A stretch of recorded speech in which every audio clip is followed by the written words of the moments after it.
ብሩክ ቤት ልትመለስ ከመርዞ ደላላው ጋር ተነጋግረው ወደ እነ ብሩክ ቤት እንዲወስዳት አደረገች። ከዛም በኋላ እንግዲህ አንድና አንድ አላማዋ ቅድስትን አንቃ ከቤት ለማስወጣት ነው። ብሩክ እግር ላይ ወድቃ ይቅርታ ጠይቃ ብሩክ ይቅርታ ያደርግልኛል በሚል ተስፋ ስንቅ ሰንቃ ይሆናል።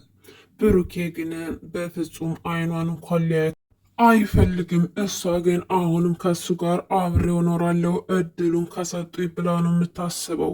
እዛ ስትሄድ ግን ያላሰበችው ነገር ይገጥማታል። ብሩክና ቅድስት አንድ ላይ ሆኖ ታገኛቸዋለች። በዛ ምክንያት ማሌት ትዕግስት ስለሌላት ቅድስትን አንቃ ከቤት ለማስወጣት ነው እቅዷ። ያ ደግሞ በፍጹም ሊሆን አይችልም። መድብል እዛ ቤት እስካለ ድረስ መቼም ቢሆን ሊሳካላት አይችልም።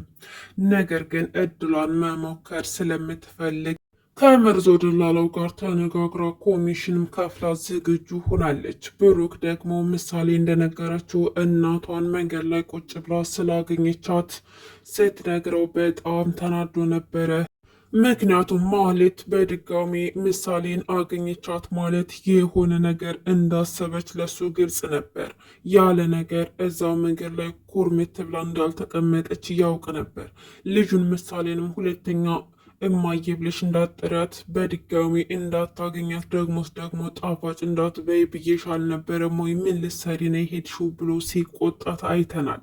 ምሳሌ እንግዲህ ማህሌት ምንም እንኳን ክፉ ነገር ብታደርግባት ልጠላት አትችልም። አሁን ድረስ እማዬ እያለች ነው የምጠራት። ዝና እንግዲህ ለመድብል ደውሎ ነበር። የምንፈልገውን ነገር ስጦን፣ እማይሆን ከሆነ ግን ህይወታችሁ አደጋ ላይ ነው ሲል ዝቶባቸዋል። መድብል ግን በጭራሽ አልፈራውም። አንተ ስታስበኝ የምንፈራህ ይመስልሃል እንዴ? አሁን እኮ ሁላችንም ደህና ነን። ደግሞ በዘራችን ፈሪ የለም። ሴቶችም ወንዶችም ጀግና ነን። ስለዚህ ለራሳችሁ ስትሉ ብታርፉ ይሻላችኋል። አትድረሱብን፣ አንደርስባችሁም። አርፋችሁ ተቀመጡ። እማይሆን ከሆነ ግን ጉዳችሁን በሶሻል ሚዲያ ለቀን በፌዴራል ፖሊስ ተይዛችሁ የእጃችሁ እንድታገኙ ነው የምናደርገው። ይሄ ከመሆኑ በፊት ግን አርፋችሁ ብትቀመጡ ይሻላችኋል። እኛ የራሳችን ህይወት ነው የምንኖረው። ከእናንተ የምንፈልገው ወንድማችን ነበር። አሁን ደግሞ ወንድማችን እጃችን ውስጥ ገብቷል። ስለዚህ አትድረሱብን፣ አንደርስባችሁም ሲል ነገረው። ዝናም ደግሞ ይመስልሃል እምፈራህ ይመስልሃል እንዴ? በጭራሽ ልፈራህ አልችልም። በእናንተ ምክንያት የከሰርነውን ገንዘብ ታመጣላችሁ፣ ያ ካልሆነ ግን አንለቃችሁም ሲል ዛተበት ዝናም። መድብልም አይፈራም፣ ጀግና ነው፣ የእውነት ጀግና። እማታርፉ ከሆነ የእጃችሁን እሰጣችኋለሁ፣ ለራሳችሁ ስትሉ አርፋችሁ ተቀመጡ፣ ካልሆነ ግን ቀጥሉበት ሲልም አስረግጦ ነግሮታል። ሉላ እንግዲህ በጠበቃው ምክንያት እየተጨናነቀች ትገኛለች። አረ ሉላ ተናገሪ፣ ለሞገስ ቢያንስ ንገሪው። እንደ ህይወትሽን እንዴት ታበላሻለሽ? ከዚህ ከማይረባ ጠበቃ ጋር ሆነሽ ህይወትሽን ለማበላሸት ለምን ሞከርሽ? ለምን ዝምታ መረጥሽ? ጠበቃው ግን ዛሬ ፈቃደኛ ማትሆኝ ከሆነ ምናልባችም እንደሚጨምርበት ነገራት። ሌላ ተጨማሪ ቀን አብራት እንድትተኛ አዘዛት። ሉላ ግን እንኳን አይደለም ተጨማሪ ቀን ከአንተ ጋር ልተኛ፣ አንዱ ቀን እኮ አንድ ብቻ አይደለም ለእኔ ብዙ ነው። የዘላለም ስብራት፣ የዘላለም ለቅሶዬ ነው። ስለዚህ ከዚህ በላይ ለምንድን ነው የምታሰቃየኝ? አንተ ግን አይምሮ የለም እንዴ? ለምን አላሳዝንህም? ስትልም ተማጸነችው።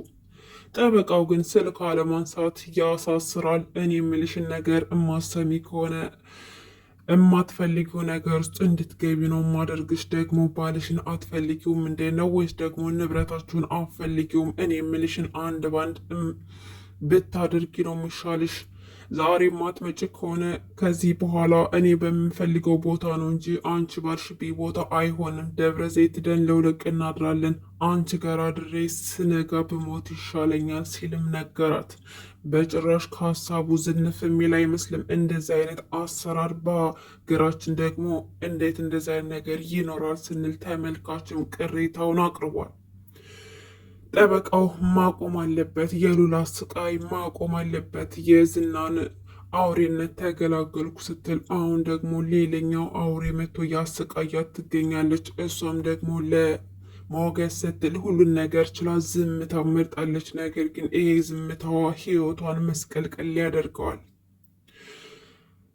መድብልና ሞገስ እንዲሁም ደግሞ ብሩኬ ተገናኝተው ስለ ልጅነታቸው እያወሩ እየተጫወቱ ነበር። ሞገስና ብሩኬ ይቅርታ ተባብለው ወንድማዊ ህይወታቸውን ቀጥለዋል። በጣም ደስ የሚሉ የሚያስቀኑ ጓደኛ ማቾች ናቸው።